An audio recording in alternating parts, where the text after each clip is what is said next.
How to fix queued or not sending emails on Gmail. Hi guys, in today's video I'm going to guide you that how to fix the problem of queued emails or not sending emails. So let's dive in. First, open your Gmail app and then you have to click these three lines on the top left corner. In this menu, scroll down and click the settings option.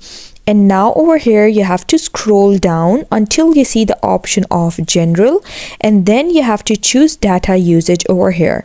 And here you have this option of sync settings. Open it and you have to just drag it to the left side and just bring it to 1 and then click done. Now you have to restart your phone, and after you restart your phone you have to click these three lines on the top left corner and then click settings again.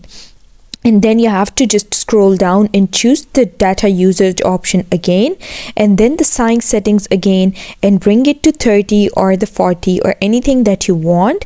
And then you have to just click done again on the top right corner. And I hope this is going to fix the issue for you. I hope you found the process easy and liked my video. And if you did, please don't forget to like and subscribe my channel. Thank you very much. See you again.